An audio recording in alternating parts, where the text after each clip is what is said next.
안녕하세요. 금요사건 파일 디바제시카입니다. 얼마 전에 개봉한 영화 1987 보셨나요?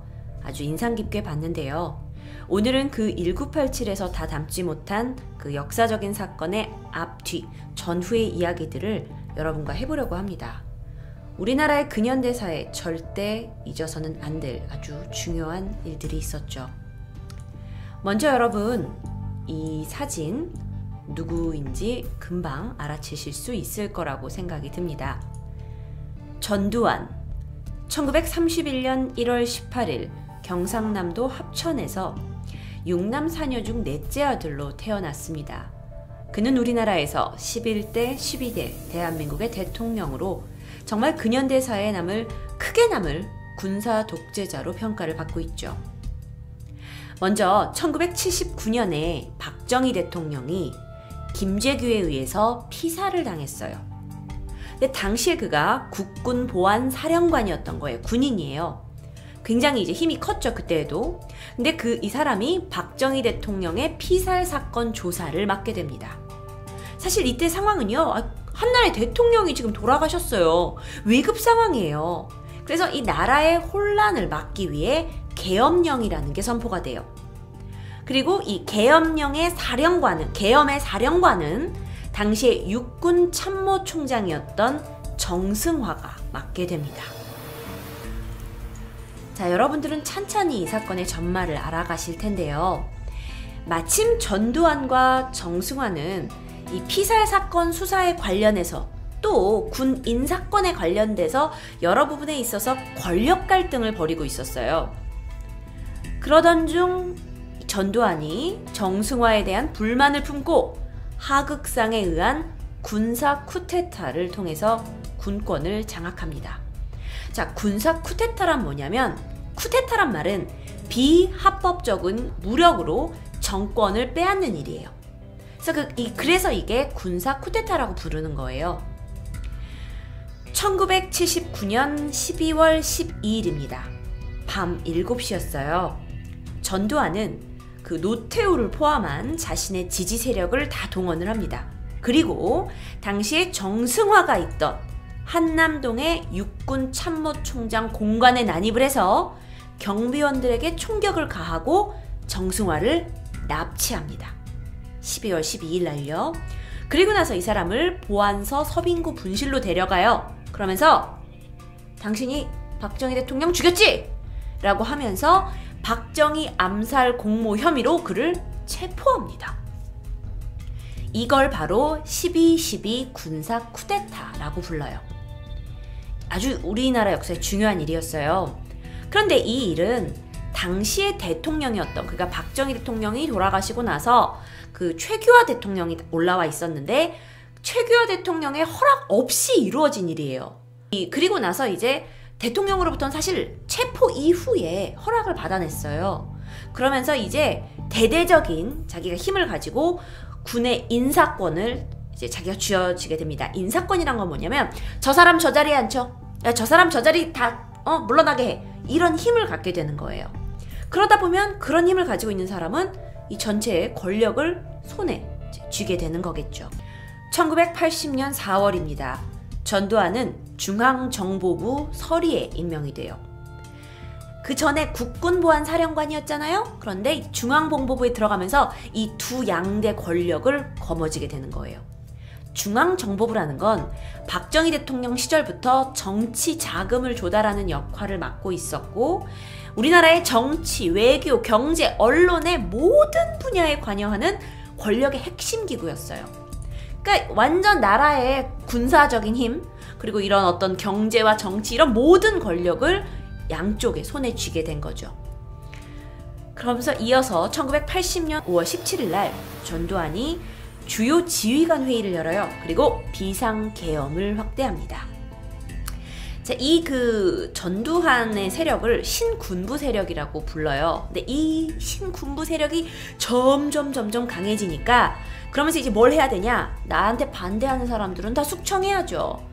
그래서 앞으로 내가 이제 집권을 하는 데 있어서, 이 나라를 다스리는 데 있어서 어떤 나한테 방해가 되는 사람들 또는 단체들을 각본을 짜놓고 탄압하고 체포하는 걸 이어갑니다. 그래서 이때 어떤 일이 이제 발생을 하냐면 여러분 잘 아시겠지만 김대중, 김영삼, 김종필 이 정계를 대표하는 삼김이라고 불러요. 이 삼김을 체포하거나 가택연금시켜요. 네. 그래서 이제 이 사람들은 뭐 꼼짝달싹 못하는 거예요. 그러니까 이 사람들이 당시에 전두환 대통령의 반대 세력인 거예요. 야, 너 체포해. 너 집에 가둬놔. 이래요. 그 외의 정치 세력들을 다 체포해버립니다. 여러분 이제 우리가 알고 있는 역사 속에서나 또는 최근 개봉한 영화 택시운전사 그리고 1987에서 이 민주화 운동에 기여를 한 것으로 알려진 김대중, 그러니까 당시에는 김대중으로 부르죠. 김대중에 대한 이제 체포가 이어지는데 왜 체포를 하냐고? 아니 어떻게 사람을 그냥 체포를 해요? 뭐라고 하냐면 김대중은 북한의 사주를 받고 난동을 일으켜서 이건 국가를 완전 어지럽혔다 체포해! 라고 하게 되는 거예요. 그런데 이것이 발달이 돼서 5.18 사건이 발생하는 거죠. 계엄이라는 건 이제 나라가 비상상태라는 거예요. 근데 이 계엄이 막 확대가 돼. 우리나라는 지금 비상상태야! 이러면서 김대중을 포함한 이런 민주화 정치인들이 체포가 되고 그러니까 광주에서 학생들과 시민들이 대대적으로 시위를 벌이면서 저항을 하기 시작합니다. 이걸 여러분도 아시겠다시피 뭐라고 불러요? 광주 민주화 운동이라고 부르는 거예요. 이게 당시에 이제 사건의 사진입니다. 많은 인파가 여기에 몰렸고 학생과 시민들이 이제 모였죠. 5월 18일 날 시작이 돼서 27일까지 지속이 됐고 이에 이제 전두환 세력은 완전 다 통제했죠. 여러분 택시운전사 보셨던 것처럼 다 이 지역 막 언론 통제하고 사람들 못 들어가게 막고 나서 공수부대를 여기다 부대를 투입을 하는 거예요. 그런 다음에 어떻게 했죠? 시민들을 학살했죠. 그러면서 이제 5월 22일에는 김대중이 이 광주 폭동을 다 조정한 거야! 하면서 그에게 내란 혐의를 씌우게 되죠. 국가적으로 철저하게 언론을 다 통제했어요. 그러면서 광주 사태, 당시엔 광주 사태라고 불렀는데 이 광주 사태의 배후에는 간첩, 그리고 이 불순분자들이 아주 있는 거야. 이거 나쁜 놈들이야. 하면서 광주에서 이거 폭도한 이 광주 시민들 이거 다 이거 나쁜 놈들이야. 그래서 이렇게 네모란 거예요. 얼마나 끔찍한 일이 일어났는진 여러분 잘 아시죠? 자, 그래서 이제 이에 대해서 5월 21일 날 국무총리 신현확을 비롯한 국무위원들이 책임을 지겠다는 이유로 사직서를 제출합니다. 그런데 전두환은 이 상황을 이용해서 최규하한테 비상대책위원회 구성을 만들어야 된다. 나라가 지금 어지러우니까 비상대책위원회를 만들자! 하고는 자신이 그 상임위원장에 올라갑니다. 자, 그렇게 결국 전두환은요 1980년 8월 6일 날 준장에서 대장으로 진급을 합니다. 그러다가 8월 16일 날 어떤 일이 있었냐면은 이전까지 대통령을 하고 있던 최규하 대통령이 짐은 이제 하야하겠습니다 라고 하야 선언을 하게 돼요. 자, 그렇게 되다 보니까 이제 여러분 생각해보세요. 그 전에 전두환 대통령이 아니었어요. 최규하 대통령이었는데 힘이 커져가고 있는 상태에서 최규하 대통령이 하야하겠다고 하니까 힘이 어디로 쏠려요? 일로 쏠리죠. 그러니까 전두환이 8월 22일 군에서 전역을 합니다. 나와요. 그리고 나의 후임, 그러니까 내가 있던 자리의 후임은 노태우다 하고 국군보안사령군의 사령관으로 노태우를 임명을 해요. 그러니까 노태우를 쉽게 얘기하면 좋은 자리에 이제 자기 밑에 자리에 꽂아둔 거죠. 그리고 나서 5일 뒤에 8월 27일이었어요. 장충체육관에서 선거가 열립니다. 선거가요. 자, 이게 그날의 선거의 모습이에요. 이 선거에 무소속으로 단독 출마해요. 이제 대통령이 없으니까 누군가 대통령이 돼야 되잖아요. 근데 이게 간접 선거예요. 국민 모두가 들어간 게 아닙니다. 근데 여기 무소속으로 단독 출마해서 99.9%의 지지율로 제11대 대통령에 당선됩니다. 그리고 1980년 9월 1일 그는 대통령에 취임을 하게 되죠. 자, 그러면 아마 이제 이 시대를 살고 있는 여러분은 궁금하실 거예요. 아니요. 저기 제시카님. 어떻게 대통령의 99.9%의 지지율로 대통령이 될 수 있죠? 그 이유가 뭐였냐면, 일단 이전부터 반대 세력이었던 야당 쪽에 있었던 반대 세력이던 김대중, 김영삼 그리고 다수의 걸리적거리는 정치인들 다 체포하고 가택연금했죠. 그리고 전두환만을 추종하는 세력 또는 그의 부하들만 체육관에 모은 거예요. 그래서 투표를 한 거야.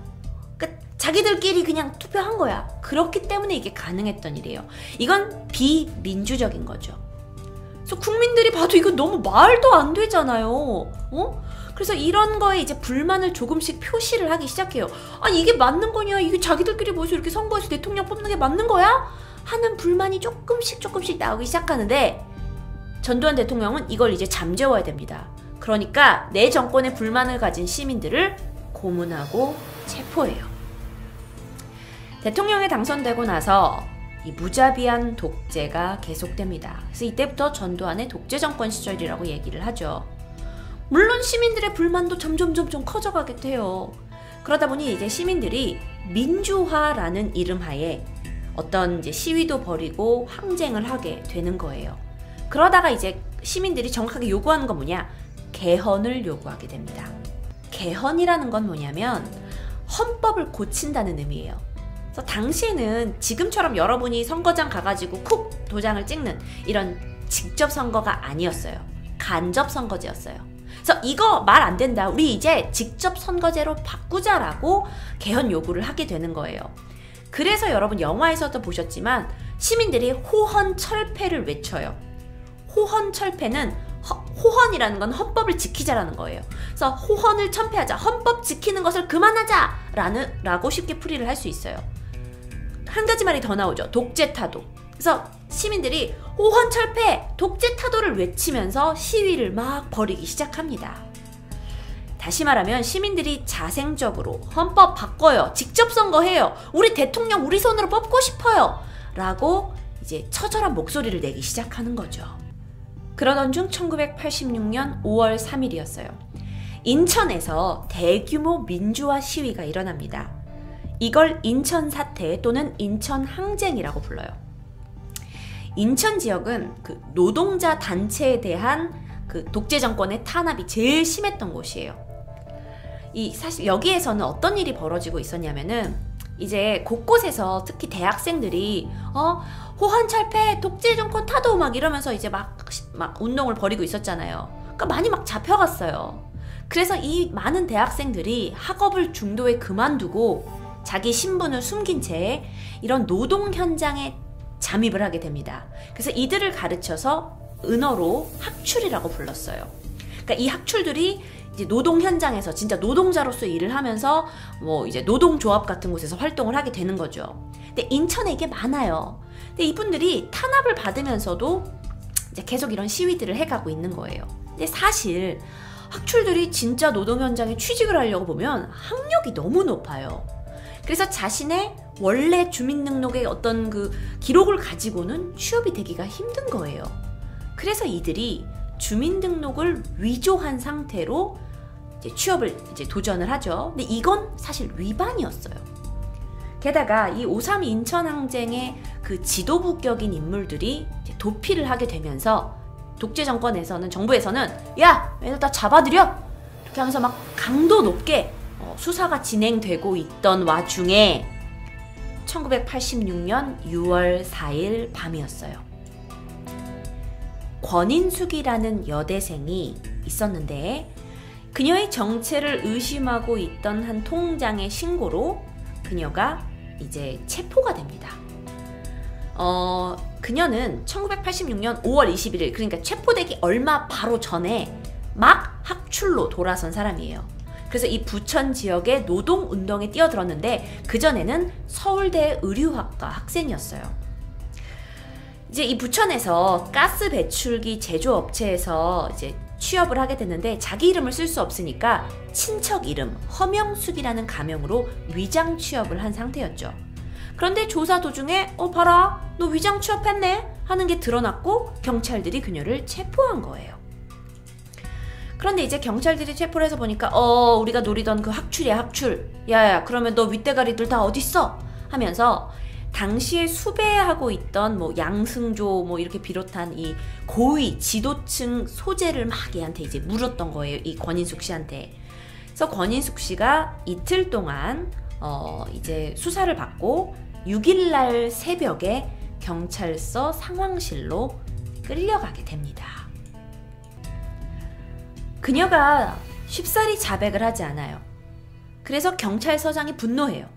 그래서 이 일을, 이제 이 권인숙에 관련된 일을 당시에 상황실장이던 문귀동 경장에게 이 관련 수사를 맡기게 됩니다.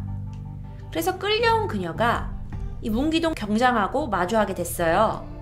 그래서 6월 6일과 7일 두 차례에 걸쳐 쉽게 자백을 하지 않으니 문귀동에 의해 성고문을 당합니다. 물론 위장 취업한 건 그녀가 인정을 했어요. 시인을 했어요. 그런데 이 문귀동 형사가 야, 너 인천 항쟁 그거 일으킨 거 너 관련자 윗대가리 너 다 풀어! 하면서 이제 자백을 강요하다가 이분이 이제 뒷수갑이 채워져서 저항을 할 수 없는 상태였는데 자신의 성기로 추행을 하게 되죠. 굉장히 수치심을 불러일으키는 고문이에요. 인권이 완전 무시된 거죠. 그리고 이후에 6월 16일부터 이제 권인숙은 인천 소년교도소로 이감이 돼요. 근데 처음에는 이분이 사실 너무 여성으로서 수치스럽잖아요. 그래서 막 자살 충동도 느끼고 막 내가 이걸 어떻게 해야 되지 막 하시다가 우리 역사에 더 이상 이런 일이 반복되진 않아야 되는 거 아니야? 라고 결심하시고 맞서기로 결정합니다. 그래서 이 사실을 주변에 알리게 되죠. 이건 너무나 비상식적이고 비인권적인 성고문 사건이에요. 이게 알려지면서 교도소 내에서 양심수들이 다 같이 이제 단식투쟁을 하게 돼요. 그리고 권인숙도 6월 28일부터 단식에 돌입을 합니다. 그리고 나서 이제 본격적인 조치를 취해요. 7월 3일날 이 문귀동을 강제 추행 혐의로 인천지검에 고소를 하죠. 그러면서 이거는 진상규명을 해야 된다 하고 요구를 해요. 그런데 바로 그날 권인숙은 공문서 변조, 사문서 변조, 절도, 문서 파손으로 구속 기소가 됩니다. 문귀동이 이 권인숙을 명예훼손 혐의로 인천지검에 고발하게 되죠. 자, 뭔가 정의가 묻혀지는 그런 느낌이 들죠. 그런데 너무도 다행히 그녀의 변호인단 9명이 꾸려집니다. 그리고 7월 5일 문귀동 경장과 옥봉환 부천 경찰서장 등과 관련된 또 경찰관 6명을 상대로 독직폭행 및 가혹행위에 의한 고발장을 제출하게 돼요. 근데 또 문 경장이 뭔 소리야 나 아무 죄도 없는데 하면서 무고 혐의로 맞고소를 하게 돼요. 자 근데 그러면서 이 사건이 점점 맞고소하고 하면서 세상에 퍼지게 된 거예요. 당시에 독재 정권에서는 언론을 다 손에 쥐고 있어서 야 언론 너 내가 원하는 뉴스만 내보내 알겠지? 그러긴 했어도 이 막 언론을 조작하려고 했지만 아니 이게 쉽지 않아. 그때 당시 정부가 이랬대요. 야 권인숙 얘 빨갱이야. 그리고 얘 학교 다닐 때 불성실했어 하는 보도를 막 치중을 더 두는 거예요. 당시에 검찰과 공안 당국은 이 권인숙이 이렇게 문귀동을 고발을 한 건 이쪽 그러니까 인천 항쟁, 이 민주화 운동하는 이런 세력들이 성을 도구화하는 어떤 상습적인 전술입니다 라고 보고를 한 거예요. 그러면서 관련된 사건을 은폐하고 축소했죠. 근데 여기 보시는 이제 조영래 변호사 분 플러스 166명의 대규모 변호인단이 이 권영숙 씨의 번호를 맡게 되면서 더 큰 주목을 받게 돼요. 이 사건은 우리 근현대사에서 부천서 성고문 사건 또는 권인숙 성고문 사건 또는 문귀동 성고문 사건이라고 칭하고 있는데 언론의 탄압을 받았다 하더라도 크게 보도가 되고 국민적인 관심이 커지다 보니까 이게 뒤이어 이어지는 민주화 항쟁의 어떤 도화선이 된 거죠. 사실 독재 정권 속에서요 여성이 성고문을 당했다.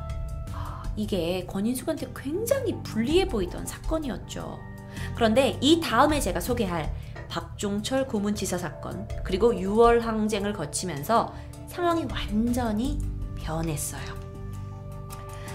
그러면서 이제 고발을 했잖아요. 그런데 법원에서는 이거에 대해서 차일피일 미뤄요. 그러다 결국 이제 사태가 이게 보통 사태가 아니고 막 시민들이 막 들고 일어나고 하니까 재정 신청을 법원이 받아줍니다. 결국 그래서 어떻게 됐냐? 1989년 문귀동은 징역 5년형과 위자료 지급을 선고받고 감옥에 가게 돼요. 권인숙 씨는 어떻게 됐냐? 권인숙 씨는 이제 6월 항쟁, 앞으로 말씀드릴 이 6월 항쟁 이후에 7월 8일 날 양심수의 석방을 요구하는 여론이 일었어요. 이에 따라서 가석방됩니다. 이건 영화를 통해서 다뤄지지 않아서 여러분이 모르실 수 있어요. 권인숙 성고문 사건 또는 부천서 성고문 사건인데, 이제 그녀는 명지대학교 교수가 되었고 한국 성폭력 상담소의 부설 연구소인 울림의 초대 소장을 지냈습니다. 그리고 2004년에는 군대 내의 성폭력 문제에 대한 실태 조사를 하고 지금까지도 권력과 폭력의 관계를 깊게 연구해 오고 있어요.